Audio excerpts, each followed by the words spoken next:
Welcome to The Courage Effect. I'm Suzanne Weller, and this is a show about growth and unleashing what's possible. You will hear inspiring stories about what courage looks like, how we navigate what's getting in our way, and the opportunities that surface when we choose courage over comfort. Let's get started. Hi, everyone. It's Suzanne. Welcome back to The Courage Effect. Here we are at the end of the season and the end of 2025. So many things are culminating for me right now, not just the end of this season and the end of the year, but the end of a few things that I started this year and a number of different thoughts from all of the amazing guests that I had on this season of the podcast.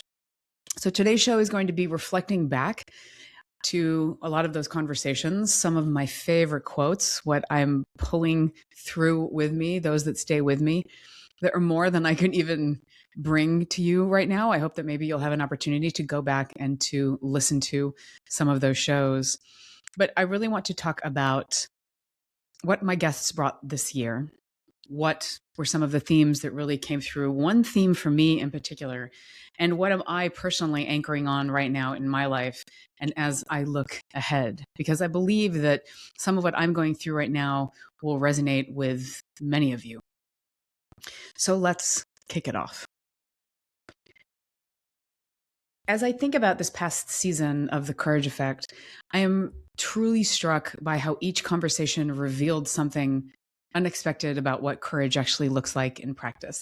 And that's why the show exists. That's why I created the show, to ensure that we were spreading courageous contagion, taking small steps every day to anchor in courage when maybe we don't think that what we're doing is courageous at all. But dancing with our fears, pushing ourselves beyond that immediate comfort zone, and challenging ourselves to have some heat in our lives and to be able to have courage and to do the right thing when we think that nobody else will do it. Courage can look like many different things on a daily basis. And my guests in all of our conversations continue to show me that. Let's start with Jill Angelo. She was our first guest of the season, and she showed us the courage to name things that have been whispered about for too long. Maybe some of the things that we don't talk about or we talk about in private rooms and we don't bring to larger dialogues or the larger world. And the topic for her was menopause, because she brought light to menopause, an experience that half of our population goes through. And because it's a bit of a taboo or a subject that we're not necessarily comfortable in talking about, we've somehow decided that menopause isn't worthy of real attention and resources. Then I want to go all the way back to the last show. And this is sort of the anchor for me, the bookends of the series. That theme, that idea of speaking up for what we think needs to be said, was echoed by Andrea Anderson, who said it best when she talked about being comfortable standing in the gap that others don't want to stand in. To be able to speak up and say that the emperor has no clothes when everybody else is just going along like things are status quo. Whether in her work with the Girl Scouts or her years as a sex educator, Andrea showed us that sometimes courage is just being the person who's willing to say what needs to be said, even if it makes people uncomfortable. So that larger theme of speaking to what we're afraid to speak about, or maybe we think others are afraid to speak about, we need to somehow bring these to the surface. And all of the guests on my show are doing that through their courageous acts. Massimo Backus, he reminded us that being kind to yourself isn't soft, it's strategic, because sometimes when we talk about love, that can be a hard thing for a lot of people to talk about. It can be an uncomfortable subject, especially when we're directing it towards ourselves, which is the first relationship and probably the most important relationship in our lives, to love ourselves in order to love those around us. Massimo's journey to leadership, to authentic leadership, to who he really needed to be, to put that costume aside of who he thought he needed to be, was discovered through self-compassion. That conversation really hit home for me because I think about how many of us are wearing costumes every day and that we're afraid to even talk about them or acknowledge them, much less take them off. Hiding our doubts and thinking that what makes us strong is actually just making us exhausted. We fall into these patterns. We put these costumes on. We go into these actions where we're just following the course. Maybe it's not even a course that we set out for ourselves. Maybe we're following it for other people. But what are those times where we say, uncle, or this is enough. I'm not necessarily ready or willing or wanting to go there. It doesn't make sense. How do we speak truth to power? And how do we get more comfortable with pushing ourselves to have the courage to say things that many people would rather go unsaid? It isn't always just about speaking to what's out there, but sometimes it's about showing it and it's about documenting it. And this is reminding me of our guest, Ashley Gilbertson, who brought us into that different dimension of courage, the courage to not look away. He documented Officer Eugene Goodman standing alone in the mob at the U.S. Capitol on January 6th, one man whose restraint honestly might have prevented a massacre. Ashley told me that in a democracy, we all hold the responsibility of bearing witness. That resonates deeply with me. It's not just about us being there, but it's about us documenting it and speaking to what we've seen. Because we don't get to outsource the hard stuff. We need to bear witness. We need to incorporate it, integrate it into ourselves in some way. And we need to speak to it, to let others know what is happening in the world and to talk about what isn't necessarily okay. Because sometimes we all get way too comfortable in just going along. This now brings me to Sharon Podobnik, who reframed courage as a skill, not something that you either have or don't have, but something that's a practice that you can develop. She talked about putting practices into place where, we're actually experiencing somatic titration or some of these ways to be able to start pushing out that comfort zone. How do we go into the area of growth where we can push further and further out, where we get more normalized? And nobody's way of doing it is, there's no one right way. Nobody is at the same pace. Nobody is doing it the same way. But what are the things that you might be able to take to push that boundary a little bit more? And talking about boundaries, a big boundary breaker, Palumi Nubi. She was on the show talking about her solo trip. She drove solo from London to Lagos, Nigeria, as the first Black woman to make that journey. She did it in her car, the car that she just drove every day. She didn't have to have some majorly outfitted rig. A lot of people were discouraging her from potentially going because saying, oh, you need this big rig and you need to make sure that you outfit yourself to death. And she was saying that, yes, being prepared is important, but when does over preparation get too anchored in fear? And one of my favorite quotes that she shares, I always question, is this fear mine? Was it given to me, or do I need to give it back to the person that it belongs to? So poignant to have that quote, the idea of other people's fears potentially coming into us and infiltrating our minds. So how do we then go forward even further to take those steps to make those discoveries ourselves? And now I'm thinking of Susan Liu, who was on the show and talked about the courage to break silence, literally. And sometimes this is the bravest thing that we can do, is to tell the truth, to tell our own story. She had to deal with her mother's death and with secrecy in her family and bringing forth a narrative that people weren't comfortable with, that was really painful. But for her, it was more painful to not speak to it. So for her, it was about how did she stop protecting other people's comfort at the expense of her own healing? Here's a great quote from Susan. Sometimes the stories we're not allowed to tell are exactly the ones that the world needs to hear.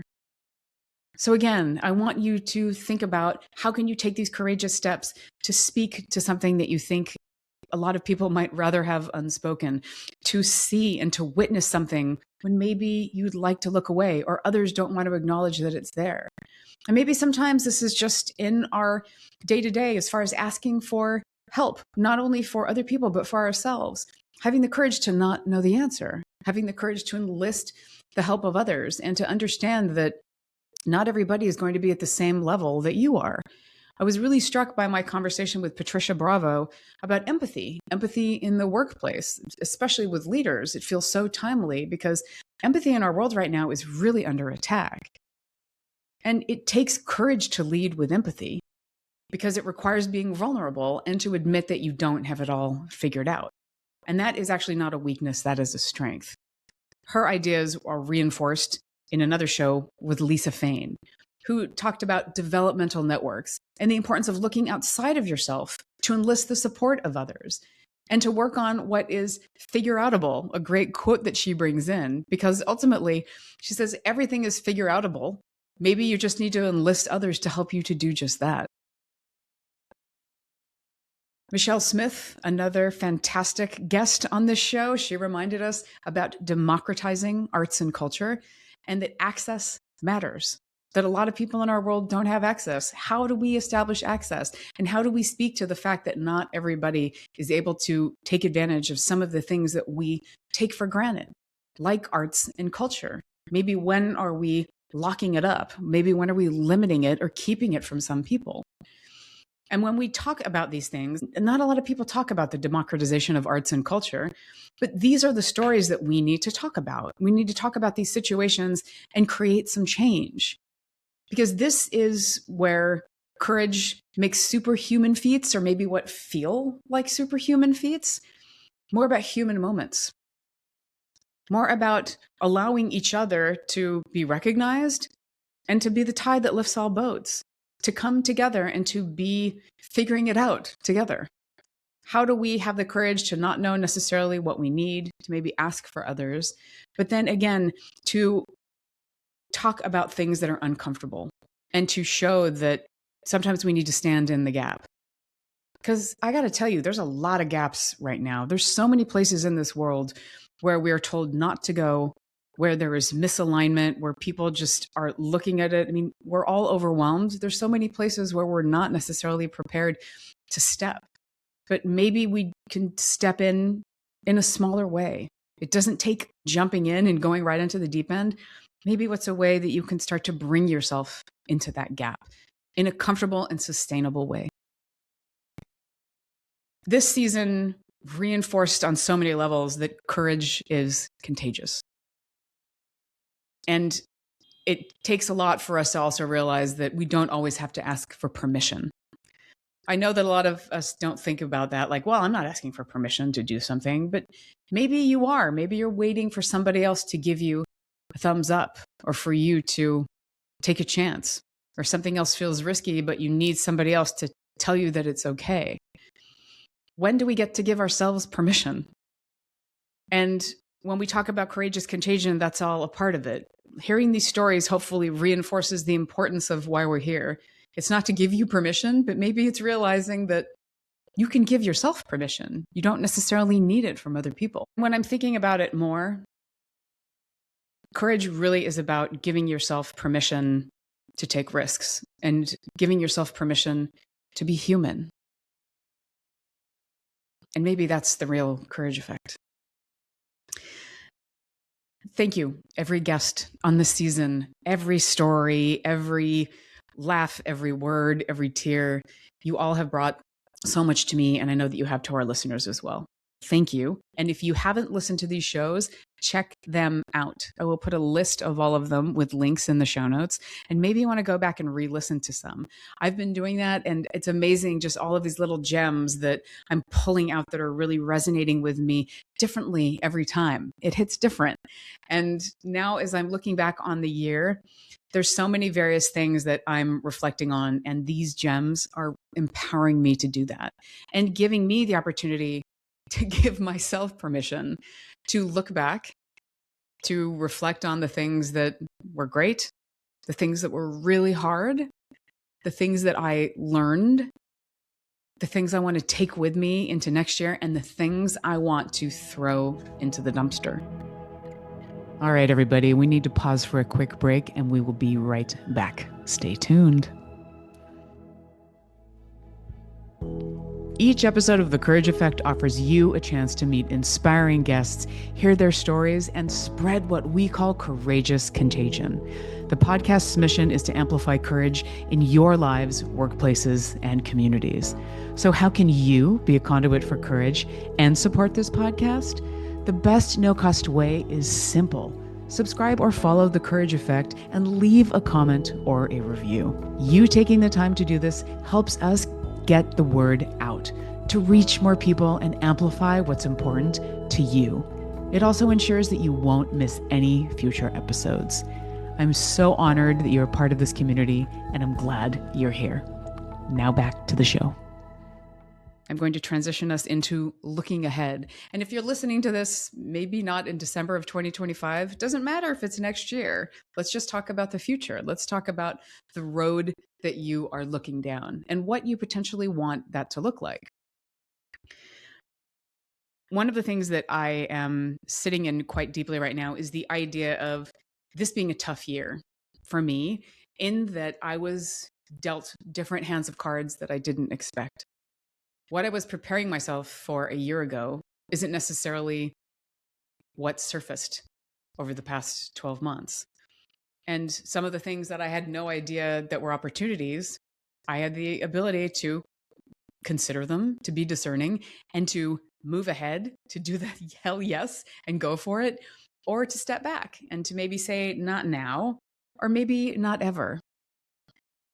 I want to talk about a few of these things and how I gave myself permission to take some risk.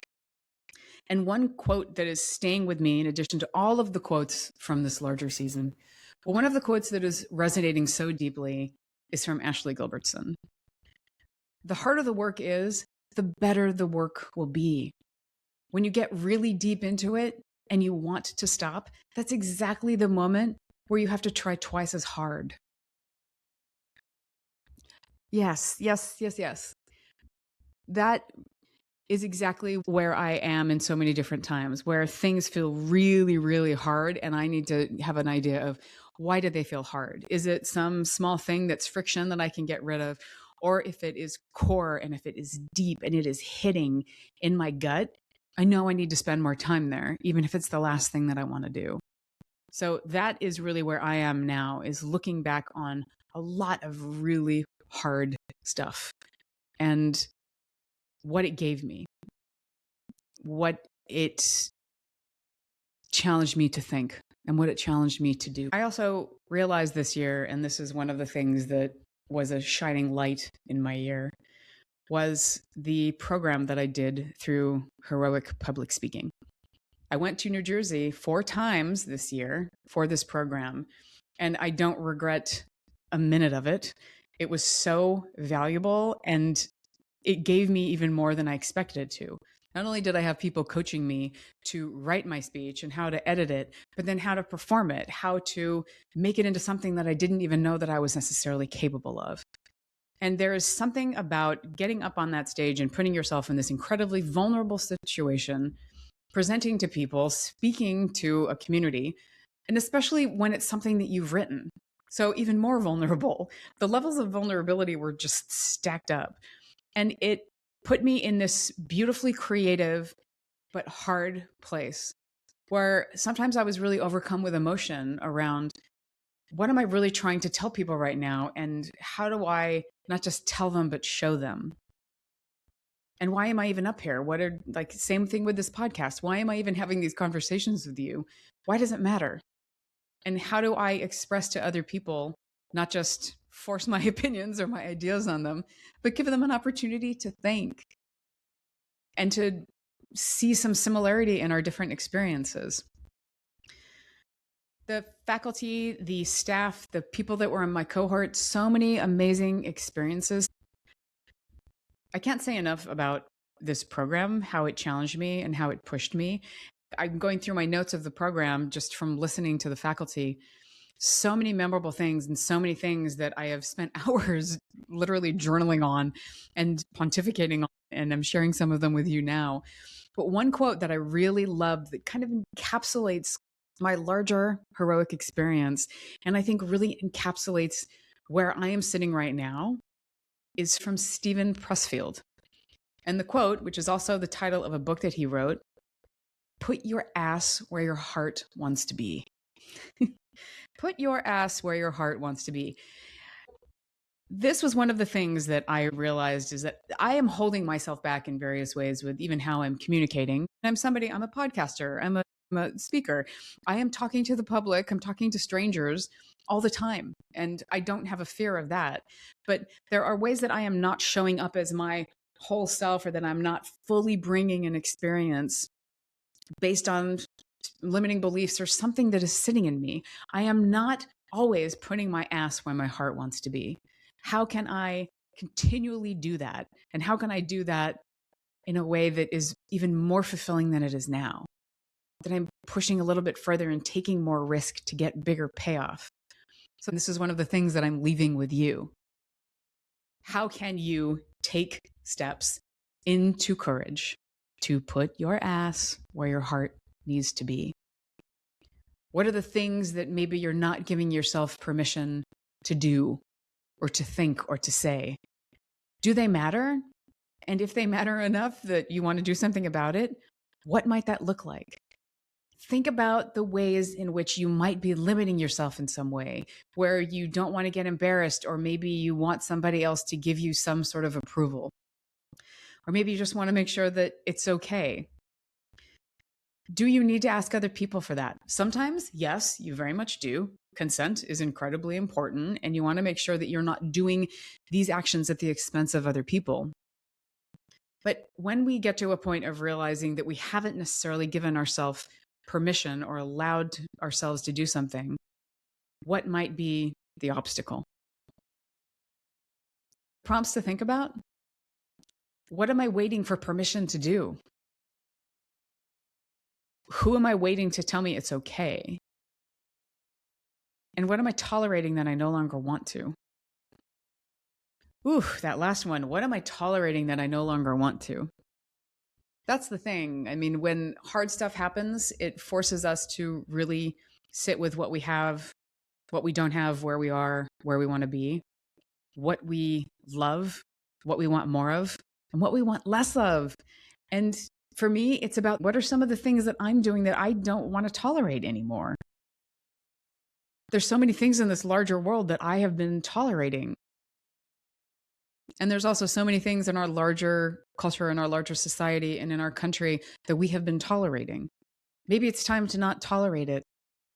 Maybe it's time to put a voice and some action into what you want to do. And maybe it's just about creating some change into your life. What do you want to stop tolerating for yourself? And for me, it's about getting up on that stage, and it's about recognizing that if there are moments where I am not fully going in, if I might be seen as, I don't know, ridiculous, a clown, stupid, unprofessional, goofy, whatever. If it helps me to move the story along, if it helps me to relate and build connection, that's what matters. And that's where I'm going to go. So I'm not going to wait for permission to do it. I'm going to play, and I'm just going to try it. I have to take that. I have to do it. I have to take those steps. And when I've been doing it in the past couple of months, the response is immense. I mean, it's just incredible. People cheering me on, and people in this whole other way of bringing out something in me that I didn't know was possible. And this is why I'm so incredibly grateful for every conversation on this show over this season, and everybody that I met at Heroic, and everybody in my life that has given me support and love. The idea that we can be more, or we can be what we want to be. The idea that we can take risks, the idea that we can push ourselves, that we can be fully us in these moments, and give ourselves permission, and not wait for others, and stand in that gap, and stop apologizing. That is human, and that is so damn beautiful. This is where I am. Imperfect,